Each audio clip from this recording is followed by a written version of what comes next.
Welcome students. आपको इससे पहले मैंने बताया था कि मेटल्स और नॉन मेटल्स क्या हैं, उनमें क्या डिफरेंसेस हैं और मेटल्स के क्या रिएक्शंस होते हैं बहुत सारी चीज़ों से, वाटर से, एसिड से। ये सब आपको पिछले अध्याय में बताया गया। अब आपके लिए आज मैं लाई हूँ मेटलर्जी।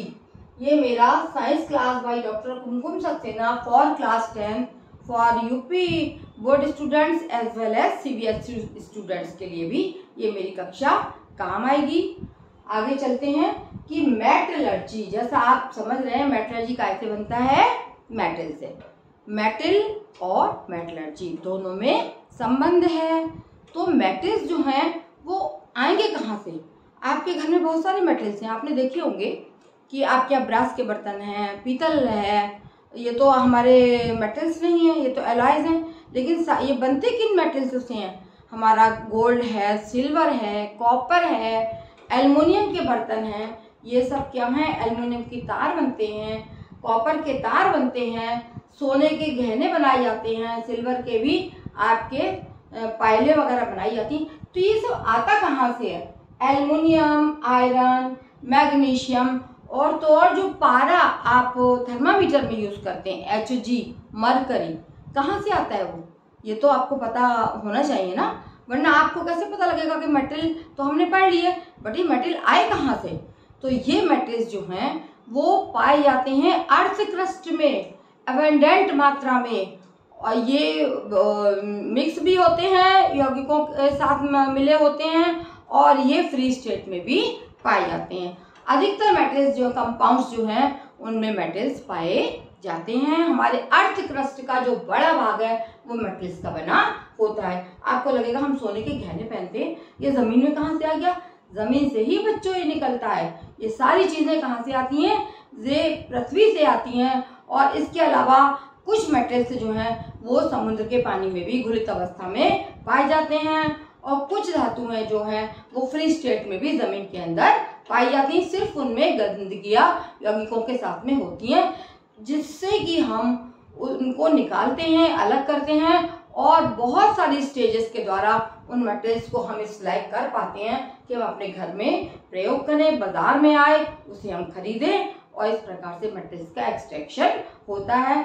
तो सबसे पहले आपको पढ़ना है कि मिनरल्स क्या होते हैं। मिनरल्स जो हैं वो यौगिक हैं, कंपाउंड्स containing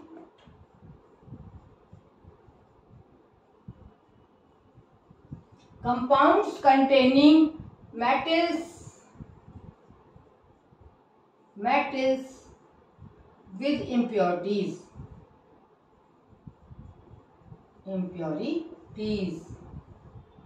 ये क्या कहलाते हैं? ये हमारे मिनरल्स होते हैं, जो कंपाउंड्स यौगिक हैं, जो जिनमें की मेटल्स हमारे पाए जाते हैं, और उनमें साथ में बहुत सारी इम्प्योरिटीज भी पाई जाती हैं। तो ये मिलके हमारे क्या बनाते हैं? मिनरल्स बनाते हैं। उन यौगिकों में से हम इन धातुओं को अलग करते हैं, और हम स्टेप बाय स्टेप करके इसको हम प्राप्त करते हैं। दूसरी चीज आती है आपकी ओर्स। ओर्स क्या है? ये चीजें जब तक आप नहीं समझेंगे आपको मेटलर्जी बिल्कुल भी समझ में नहीं आएगी। ये भी एक टाइप का मिनरल्स है, जिनमें these are the minerals from which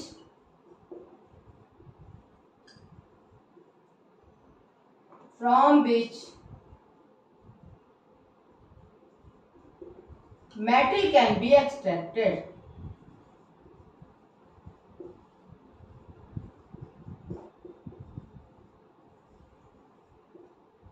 ores क्या है? ओर्स भी मिनरल्स हैं, जिससे कि हम किसी विशेष धातु को, हर एक की अलग अलग ओर होती है, और उस ओर से हम उस धातु को अलग कर पाते हैं और उससे हम एक्सट्रैक्ट कर लेते हैं। तो ओर्स क्या है? वो मिनरल का ही एक रूप है। सारी ओर्स जो हैं वो क्या होते हैं? मिनरल्स होते हैं, लेकिन सारे मिनरल्स ओर नहीं हो सकते। इस डिफरेंस को आप समझिए कि जो ओर्स हैं वो क्या है? वो मिनरल्स हैं। और खनिज, मिनरल्स का हिंदी में क्या बोलेंगे हम? खनिज लवण। खनिज, ये खनिज है जो कि हमारी पृथ्वी के अंदर पाए जाते हैं। और ओर्स जो हैं जिससे हम विशेष ओर होती है, माना आयरन की ओर है, एल्युमिनियम की ओर है, जिससे कि हम विशेष धातु को निकालते हैं और अपने काम में लाते हैं। इस प्रकार से जो है ये आपकी दो चीजें आपकी समझ में आ गई, मिनरल्स और ओर्स। अब आप समझेंगे मेटलर्जी। मेटलर्जी क्या है? Metallurgy, this is the process, ये वो प्रोसेस है ना, this is the process, this is the process from which a metal can be extracted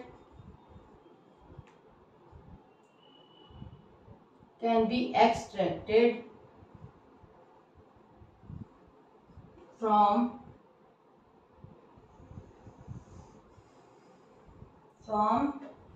कहाँ से लेंगे हम मेटलर्जी को? हम क्या करेंगे कि मेटलर्जी एक प्रोसेस है जिसमें कि हम एक मेटल को एक्सट्रैक्ट करेंगे। कैसे करेंगे? From its ore, from its ore. आ गया समझ में? जो ओर होती है उससे हम जब एक्सट्रैक्ट करते हैं चीपली एंड कन्वीनियंटली, चीपली माने सस्ते रूप से और कन्वीनियंटली माने आसान रूप से, कन्वीनियंटली। ये आप समझिए। अब तीनों चीजें फिर से आप समझ लीजिए। मिनरल्स क्या है? Minerals are the compounds, minerals are the compounds containing metals with impurities। minerals खनिज क्या है? वो लवण जो पृथ्वी के अंदर पाए जाते हैं और जिनके साथ में बहुत सारी impurities शामिल होती हैं, मिली हुई होती हैं, उन्हें हम मिनरल्स बोलते हैं। ओर और मिनरल में क्या अंतर है? ओर जो है विशेष धातु की ओर होती है जिससे कि हम अमुक धातु को अलग करते हैं। तो ओर्स तो मिनरल्स ही होती हैं, लेकिन सारे मिनरल ओर नहीं हो सकते, हर एक का अलग ओर होती है। जैसे आपके सामने मैंने ये लिख रखा है। एक चीज मैं पहले आपको और बताऊंगी, गैंग। गैंग क्या है? गैंग क्या है? इम्प्योरिटीज। जैसे कि आपका सैंड हो गया, क्ले, स्टोन्स। जमीन के अंदर क्या चीज पाई जाती है? यही सब चीजें पाई जाती है ना। गंदगी, हिंदी में इसको बोलेंगे गंदगी। काय में होती है? ये हमारे धातुओं के साथ में मिली हुई होती है और इसको हम गैंग बोलते हैं। सैंड माने रेत, क्ले माने मिट्टी और स्टोन्स माने पत्थर। तो जब हमारी धातु हम जमीन से निकालते हैं तो वो कोई ऐसे नहीं आगे किसी सोने का तार चमक रहा या सोने का कुंडल किसी ने पहन लिया, वो ऐसे ही गंदगी के साथ में निकलती है। वो गंदगी को हम बोलेंगे गैंग, है ना। ये तीनों टर्म्स आप समझ लीजिए। गैंग जिसमें क्या क्या मिला हुआ है? सैंड मिली है, क्ले मिली है और स्टोन्स मिले हुए हैं, इसको हम सबको क्या बोलेंगे? हम गैंग बोलेंगे। तो ये चीजें आपके दिमाग में पिक्चर क्लियर हो गई होगी कि मिनरल्स क्या हैं। ऐसे कंपाउंड्स जिनमें की इम्प्योरिटीज होती हैं और मेटल भी होता है और उनको हम उस मेटल को हम उनसे निकालेंगे बहुत चीपली और बहुत कन्वीनियंटली। और क्या होता है? हर ओर जो है वो मिनरल होती है, लेकिन सारे मिनरल्स ओर्स नहीं होते, हर एक की ओर अलग अलग होती है। अभी मैं आपको बताऊंगी। ओर्स क्या है? ओर है these are the minerals from which metal can be extracted. ये वो मिनरल्स होते हैं जिनसे कि हम किसी भी धातु को एक्सट्रैक्ट कर सकते हैं, निकाल सकते हैं और अपने काम में हम लेते हैं, है ना। और ये जो प्रोसेस जिसके द्वारा मिनरल से या ओर से कोई धातु निकाली जाएगी, विभिन्न अभी पद आप पढ़ेंगे आगे, उनसे एकदम ऐसा थोड़ी मिट्टी में उठाई धातु और हमें धातु मिल गई, नहीं। बहुत सारे प्रोसेस हमको अडॉप्ट करने पड़ेंगे जो जब तक हमारे पास में वो मेटल, अमुक मेटल जो हमें चाहिए वो आएगी। अब मैंने थोड़ी इंपॉर्टेंट ओर्स यहाँ पे रखी हैं जो कि आप देख सकते हैं। सबसे पहले नंबर पे मैंने लिखी है बॉक्साइट ओर। बॉक्साइट क्या है? Al2O3 2H2O, है ना। और इससे आप जैसे इसके नाम से आप बता सकते हैं, जब इसमें एल्यूमिनियम मिला है तो इससे हम क्या निकालेंगे? इससे हम एल्यूमिनियम धातु निकाल सकते हैं। दूसरा है copper iron pyrite, CuFeS2। Copper iron pyrite इसका नाम है। ये उतार लीजिएगा लिस्ट, क्योंकि ये एग्जाम में भी नाम आते हैं कि अमुक मिनरल का आप ओर का आप फार्मूला लिखिए। तो ये आप अवश्य नोट कर लें कहीं पे, कॉपर आयरन पायराइट CuFeS2। जैसे नाम से आपको पता लग रहा है कि इसमें क्या मिला हुआ है, इसमें कॉपर धातु मिली हुई है, तो इससे हम कॉपर निकाल पाएंगे। तीसरे नंबर पे लिखा है जिंक ब्लेंडे, जिंक ZINC और BLENDE, ये क्या है BLENDE, थोड़ा सा क्लियर नहीं, मैं क्लियर कर देती हूँ, GL ब्लेंडे ZNS, जैसा कि नाम से पता लग रहा है हम इससे क्या निकालेंगे, इससे हम जिंक निकाल लेंगे। चौथे नंबर पे लिखी है मैंने मैग्नेटाइट Fe3O4, इससे आप देख के बता सकते हैं कि इससे आप क्या निकालेंगे, इससे आप आयरन या लोहा, आयरन क्या होता है, लोहा होता है, एल्यूमिनियम के बर्तन होते हैं, कॉपर के तार होते हैं, कॉपर के बर्तन भी होते हैं, जिंक अलग प्रयोग होता है। अब पांचवें नंबर पे हीमेटाइट Fe2O3 आयरन ऑक्साइड, जैसे नाम से पता लग रहा है इससे हम क्या निकालेंगे, इससे हम आयरन निकाल लेंगे। नेक्स्ट आती है मैग्नेसाइट MgCO3, मैग्नीशियम कार्बोनेट, अगर आप इसका नाम लिखेंगे तो हो जाएगा मैग्नीशियम कार्बोनेट, जैसा नाम से पता लग रहा है आप इससे क्या निकालेंगे, इससे आप मैग्नीशियम निकाल लेंगे।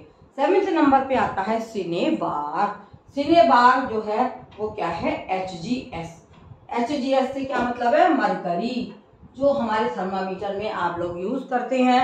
थर्मामीटर में तो अगर HG ना हो तो वो एक सादा कांच की नली बन जाएगा। बिना थर्मामीटर के क्या हम प्रयोग कर सकते हैं, थर्मामीटर का नहीं, तो हमारे लिए HG भी उतनी ही वैल्यूएबल, मरकरी भी उतनी धातु वैल्यूएबल है, क्योंकि वरना हमारे थर्मामीटर्स में क्या पड़ेगा। जिप्सम नेक्स्ट है 8 नंबर पे जिप्सम, जिप्सम का फार्मूला आपको लिखा हुआ दिखाई दे रहा है CaSO4 2H2O, इसका वैसे नाम क्या होगा, केमिकल नेम पढ़ोगे तो calcium sulphate with hydrated calcium sulphate, जिसमें कि 2 मॉलिक्यूल वाटर के हैं। इससे जैसे आप देख रहे हैं हर फार्मूले में कोई ना कोई धातु मिली हुई है, इसमें Ca मिला है तो इससे हम क्या निकाल लेंगे, इससे हम Ca निकाल सकते हैं। एक और मैंने इंपॉर्टेंट वर्ड्स यहाँ लिख दिए हैं, बहुत सारी वर्ड्स होती हैं लेकिन जिनका कि हमारे अभी आपको जरूरत पड़ेगी, एक्सट्रैक्शन आप सीखेंगे, उनको मैंने लिख दिया है। लाइमस्टोन, लाइमस्टोन से क्या मतलब होता है, पत्थर, चूने का पत्थर है ना, और इसका नाम क्या है केमिकल CaCO3 कैल्शियम कार्बोनेट, और इससे हम क्या निकालते हैं, इससे हम Ca या कैल्शियम निकालते हैं।